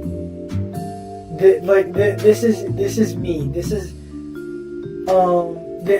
is me in my clothes that I wore here, that I wore on the ship. This was both of the this one was in Barcelona. As you can see, I am mimicking my own colors, which is red and white. I have my white sport coat, which is kind of both my trademark as a PNG YouTuber and in real life. This white sport coat. I love this white sport coat so much. I also wore it with this, but I decided I should wear it normally. This was what I was wearing in Malta. You could this is a bit I purposely chose it because I felt like Bond, Gibson's Bond. Yeah, he's wearing his stupid leather jacket. Again, I love Bond's leather jacket in First Light, but realistically, if he was landing in Malta for the first time, he would be wearing one of these. I don't care if he was immature, he couldn't understand style, whatever. He would be wearing this plus a t-shirt at least. This style, the very loose linen or cotton shirt, Rooney. This is why I love Rooney, man, because she spurred out on a lot of clothing materials and things you should be wearing in tropical environments, how to get natural clothes, natural leather. I think this was a trying to remember what kind of shirt that was, because that was a good shirt. I love that shirt. No, I can't find that shirt at the moment, but it's a very good shirt, very comfortable. I rolled up the sleeves. You can wear it very loosely. Hang it very loose on your body. This is how you if you're gonna be a tourist. Look, maybe it's just me because I'm very vain.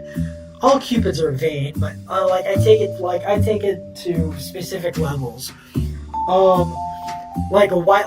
I decided to wear all white, very. I don't know what the hell that sound was. That sounded crazy. I decided to wear all white pants, brown belt, brown shoes, my dress watch, which was a chronograph, so it still counts as a James Bond watch. And no, it wasn't. I didn't wear my dress watch. I was wearing my Seiko. Trying to remember what it's a Seiko. Trying to remember what specific brand that I got. This is the one I got for was it my birthday? Was it my most recent birthday? No, that was my birthday last year.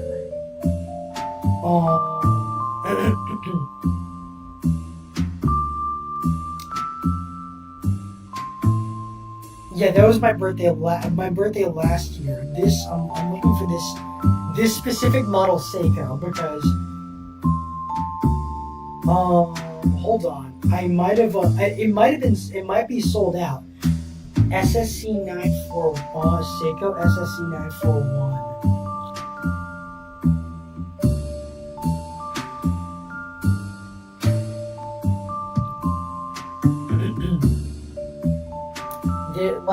I guess it's a Roger Moore style watch. A Seiko Prospect Speed Timer. That was my watch for the day. The NATO strap kind of clashes with with the leather stuff here. But I would like. Here's the thing. I'll let you on a little secret. I was wearing I was wearing like these big gold sunglasses. These big gold sunglasses that I'm quite proud of, and so that worked really well with that watch. I was very proud of that watch. I'm very proud of this ensemble. Like, I guess maybe I'm very vain, and maybe it's just me being like, maybe it's a foid or like a very effeminate thing to do to post about your outfits. But I'm very proud of this setup. I'm very proud of this setup. The white shirt, this belt, the white pant, all white, plus like Bond LARPing plus this. I was blasting the First Light theme all the while I was like driving around Malta with my tour guide, and I was having such a blast, man. It's so much fun. And this one, I am very proud of this one as well. I'm very proud of this one as well. This, it's not perfect. I could have been wearing a pocket square. I could have been like, but this was a suit that I got tailored recently. Like, again, here's my advice. If you're gonna be a tourist, in a foreign country, dress like you own the place. Like, unironically, dress like you own the place. No graphics tees. No, dress semi-fancy. Dress casual but fancy. Like, if you're like you know, it doesn't have to be expensive. A lot of these, like, you can get a lot of these like shirts for cheap, or like from like a dollar, from like a basic, like a pre-owned, like used, or from a basic store. You can get it from like used clothes or hand-me-downs or whatever. But when you go out in a foreign country, dress like, do not merely dress like an American tourist, like or stereotype. Like, here's the thing, a lot of Hawaiian shirts are like, while it's like a negative stereotype of Americans to wear Hawaiian shirts, I still would go with it. I still it does make a lot of sense. Like, if you're gonna like be paid, like if you have your own patriotism, like, then wear a t-shirt with wear an American flag t-shirt or a Hawaiian shirt. But besides that, like, if you like for general stylings, dress like you own the place. Swanky, yeah. Swanky, yeah. I like dress like you own the place. Like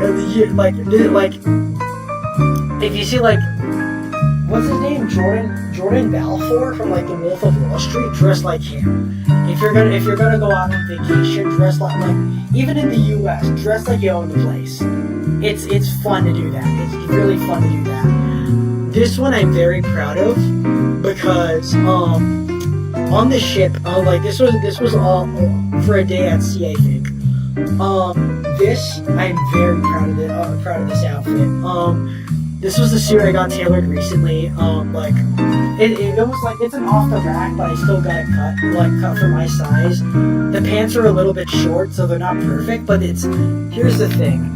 This proved to me that like a lot of people, like a good suit, like a soft shirt and a good suit will fit you like pajamas. I could yes, my hair is a bit scruffy here. I'm very proud of this picture. I could I'm telling you, I'm bragging. Like, yes, I'm bragging. This isn't as a flex. This is just me like expressing how much fun I had. Maybe it is like because like, oh, Felix has rich parents, whatever. You could sleep in this suit.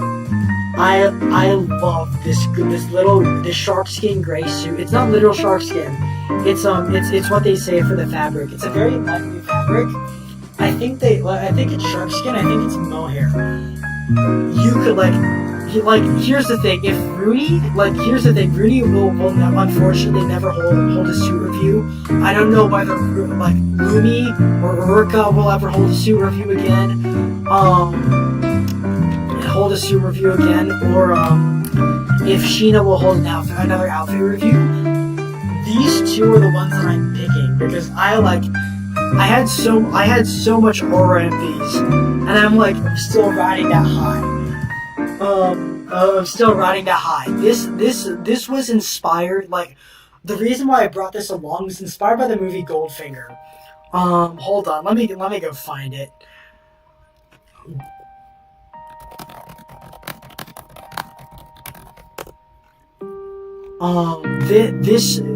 This suit, this fucking suit, Anthony Sinclair, this suit from Goldfinger, I like, this is why I was LARPing his Bond so hard. When you have a suit like that, you can't help yourself, okay? Like this, it doesn't, unfortunately, I don't have a vest for it yet. When I do, it will be a lot better. But as a suit, I could have slept in that. It's so comfy, especially with with the shirt. Even though I think a lot of the colors were a little tight on me because I have a bit of a wide neck. But that suit was so comfy on me. I loved it. It was normally as Cupids don't wear blue or dark black colors, but the navy blue tie was inspired by Goldfinger. And the other two outfits that I got to LARP to pretend to be Bond in was this one. This was in Greece. Excuse my very scruffy hair. I have very fluffy, very scruffy hair at the moment. This was what I was wearing in Greece, in Santorini, which pictures I will show with later. And this is what I was wearing in Athens. Again, dress like you own the place. This is light blue linen shirt. I think patchy, rough. It's rough, but it was so airy. Same with the shorts. Pair it with a suit, and pair it, of course, with the Seiko. You can see that Seiko come up a lot. That my Seiko on the this watch is gonna be it's not very secret, but this watch is probably gonna be the docs of me. That watch, because it's a Seiko. It's a Seiko on a gold nano strap, and it's it's a Seiko on a gold nano strap, and I'm very proud of the watch. That watch is probably going to be the docs. That is a very close lightning strike. I'm glad I am inside right now. But yeah, that's that is my favorite watch. That's my favorite watch at the moment. So I had a lot of fun wearing it. Going on to the food. Again, this is a part one of a long I'm gonna show you some interior shots of Park Güell and the Sagrada Familia, and I'm gonna show off Turkey and Greece later on in the next stream. What I will do now is food posting. Okay. Here's the thing for food posting. They have, this was in Greece. They have Sakana's what now? This is fish roe cream. For those who don't know, fish roe. For those who don't know, fish roe is cum. It's literally fish sperm. This is fish cum that they serve to you. Where's that?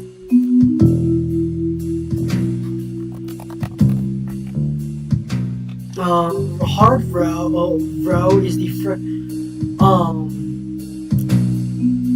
no, is that milt?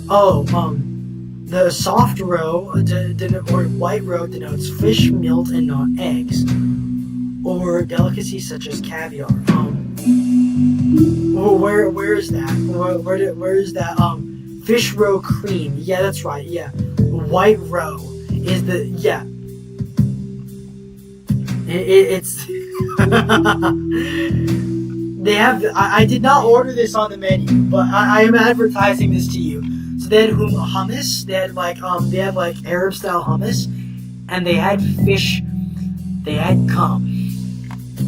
They had Sakana's cum right here. Fish roe cream for eight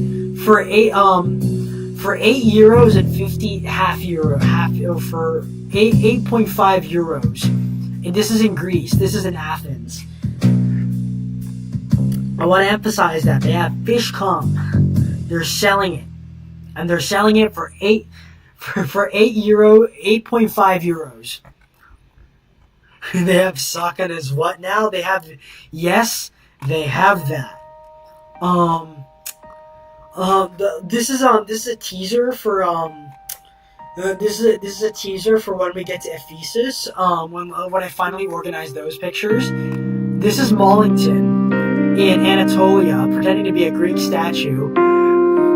I think the funny thing is that like our tour guide mentioned that like there were pictures of lions that sat on top of pillars. This is Mollington pretending or just I guess a Turkish cat pretending to be a Greek lion. There's another one of Mollington at a Greek Orthodox monastery that we visited that we'll get into that in a second. I teased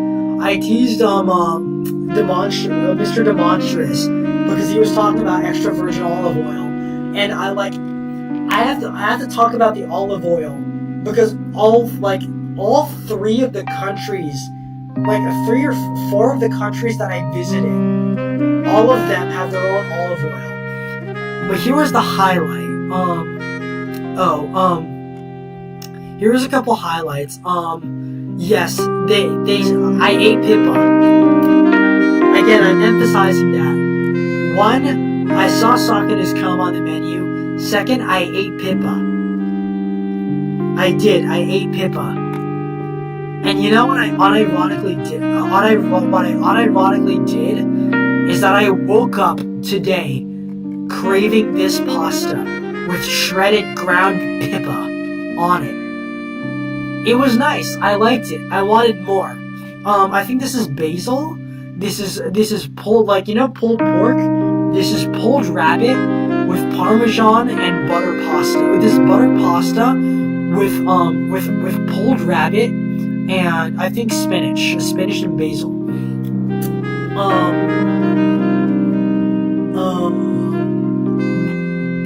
I had her with a side of white wine, and it was maybe it's longing makes the heart grow stronger.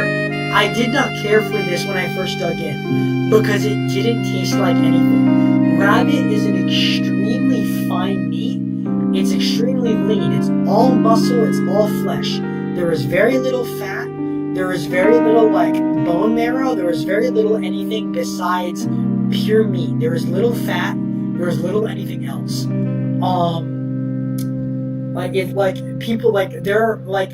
There are farmers who raise and kill rabbits for their meat, or hunters who kill rabbits for their meat. They will tell you it's very light. There is barely anything on them. There's very little fat. Maybe it's and this is farm raised rabbit too. But there's very little fat on the rabbit. But despite that, the very airy taste, I woke up today, in real life, craving this pasta because it was so damn good. Your voice is sounding weird. Hold on, let me check my audio.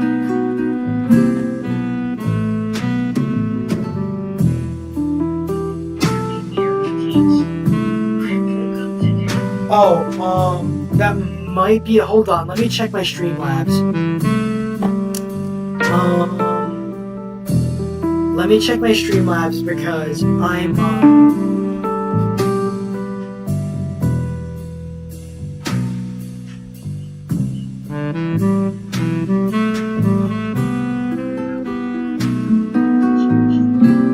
I think it's it might be coming in from multiple. I don't know, man. It's coming in from multiple angles.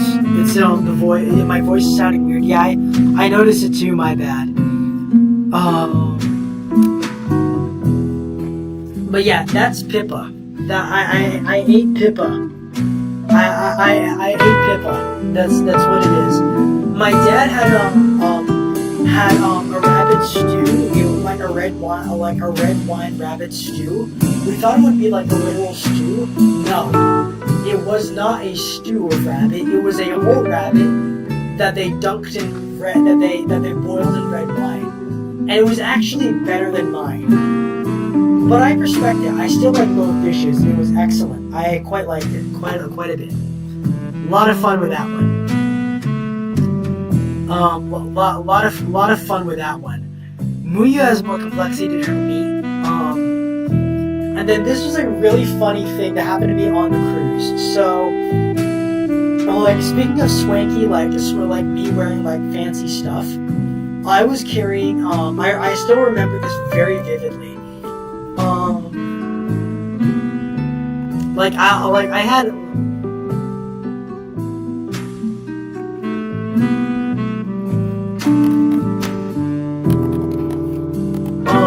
Hold on. Let me go find the like. I was trying to I was trying to find the there it is, all the stuff that all the stuff that I was trying to talk about.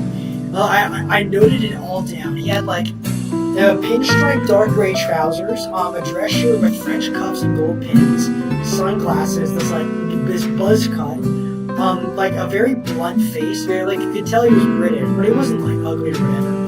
And he had a very upper class British accent, very like you like I just like. It's the first time, even though I had been to England, to the UK before, this was the first time I had ever seen a real upper class British gentleman, like a for real one, a genuine for real one. This was a guy that I met on the ship, on the cruise during a day at sea. A copy of the Guns of August with the intent to read it will not net you any hose, but it will have the chance to spawn an extremely dapper British gentleman who will converse with you at length with you about it and cause you to stutter while trying to say something intelligent.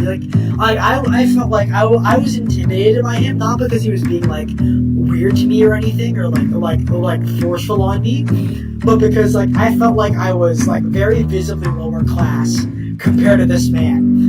Very like you like I was in a t-shirt for all my big talk about dressing nice when going out, I was in a t-shirt and shorts and I think an American flag t-shirt and shorts, carrying around a copy of The Guns of August by Barbara Tuchman, which is it was a history book about World War I.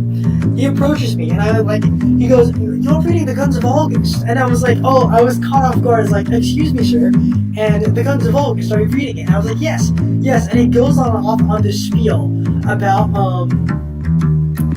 how are you, like he asks me, how are you enjoying it? And like I decide not to lie because I'd only gotten the first chapter.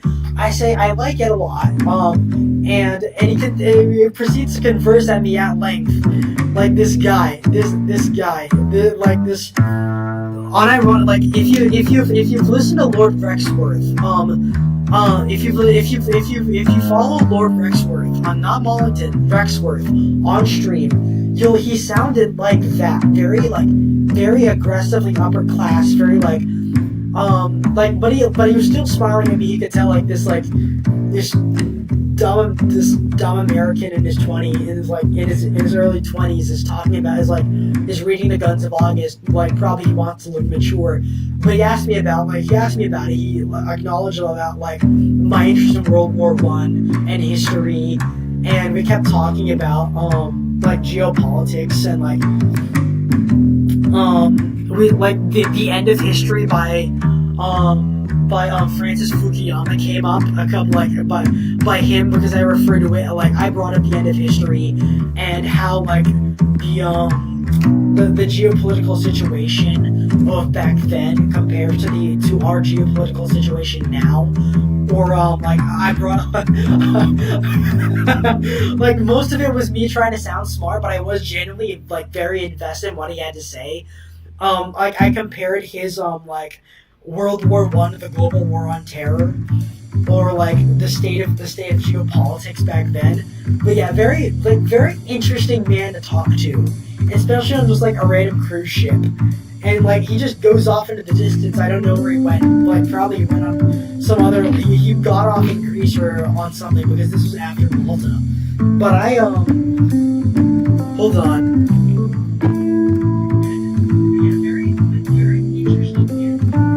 that must probably be like my new microphone. I'm still adjusting my microphone. I might lower my mic.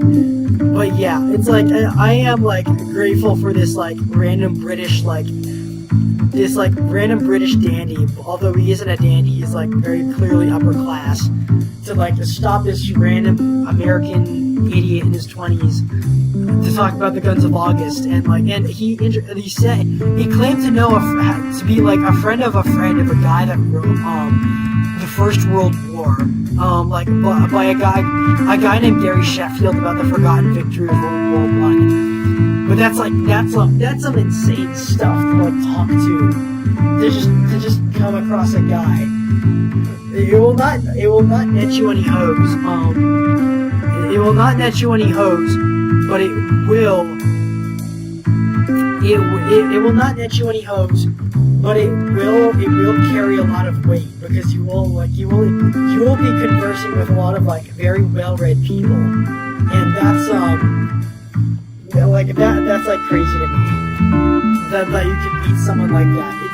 I met a dying breed, the authentic British gentleman, and he was nice to me, this random brown American tourist in Europe, and I had fun. I had a lot of fun.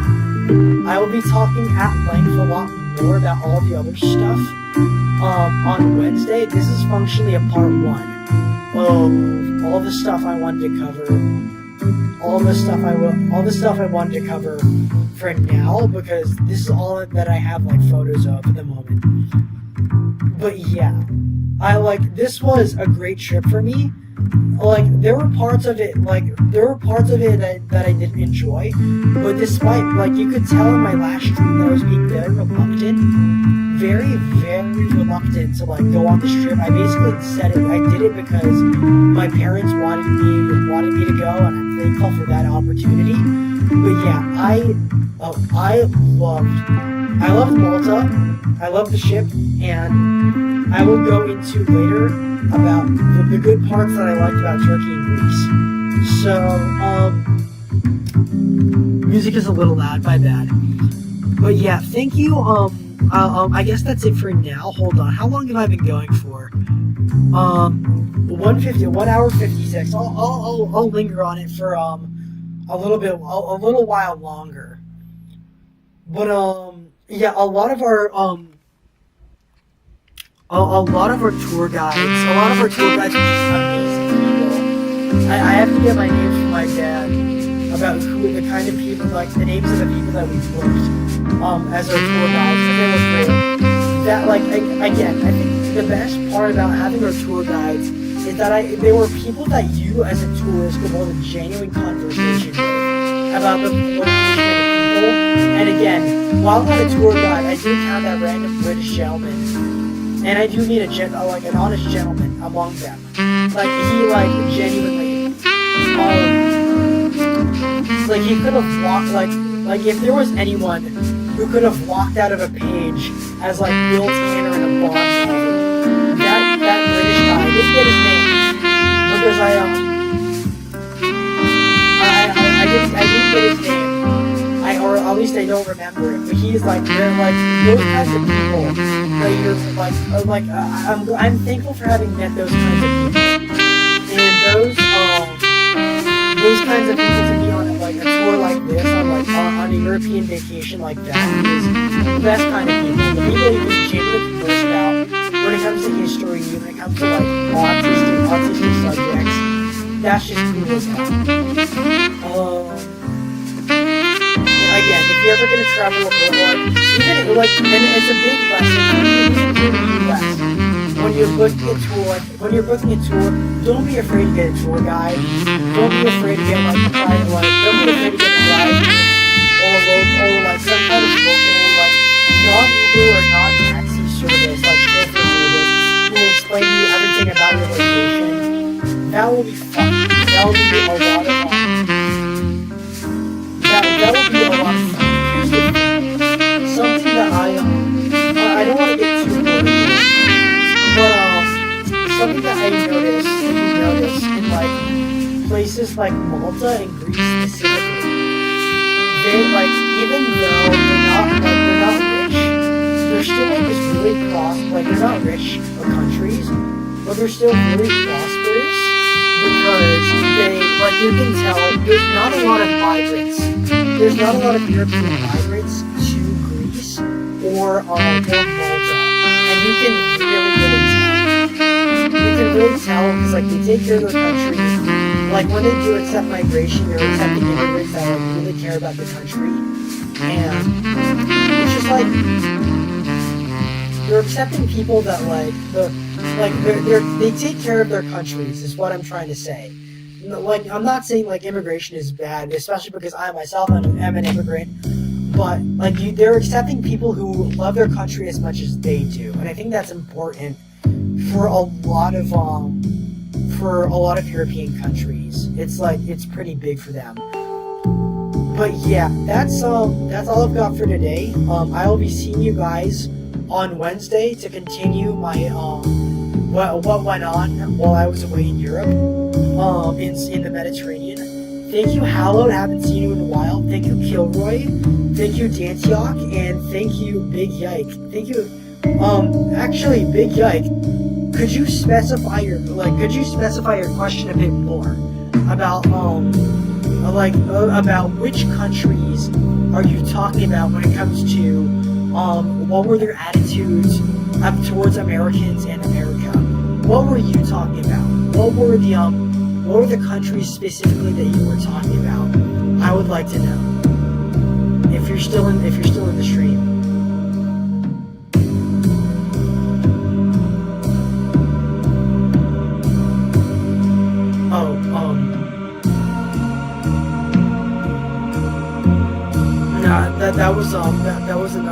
That was from a friend.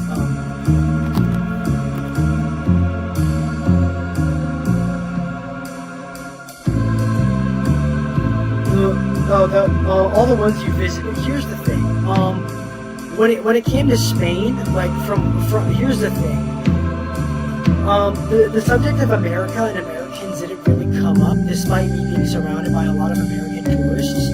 They didn't look down on us or anything. Like I didn't notice anything like any discrimination towards us, because here's the thing. In France, you could really tell there was a lot of discrimination towards Americans in France.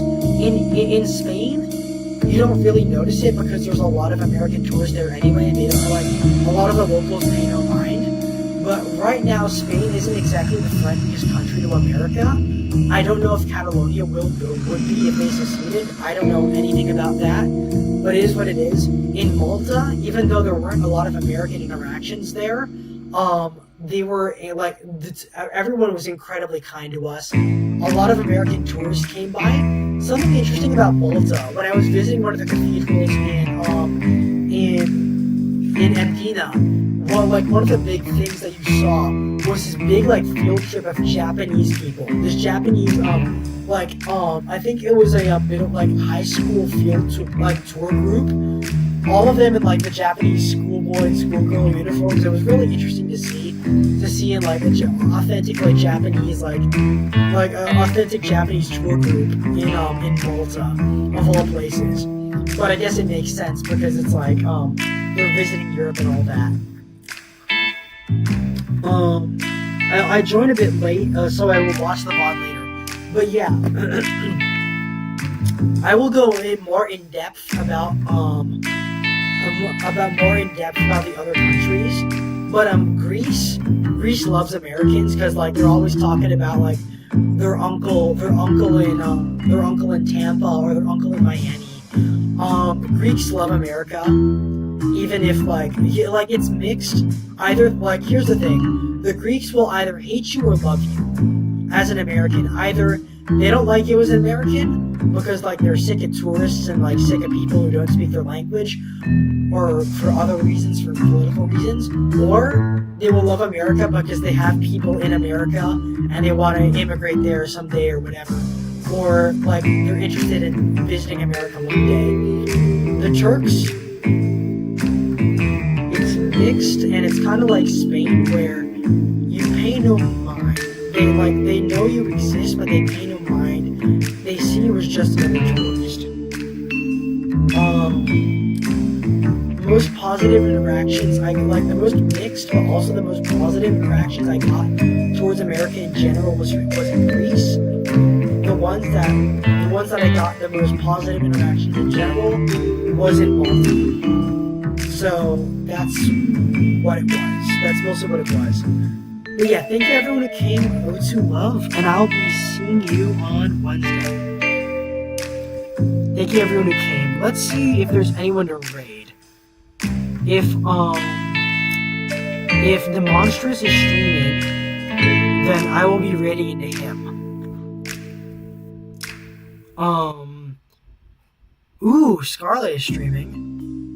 Where's the Monstrous? Is he live? Unfortunately, no, he is not live.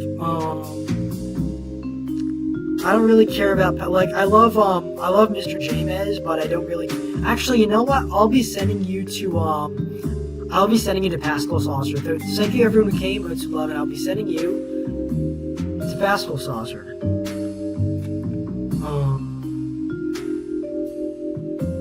Where is that?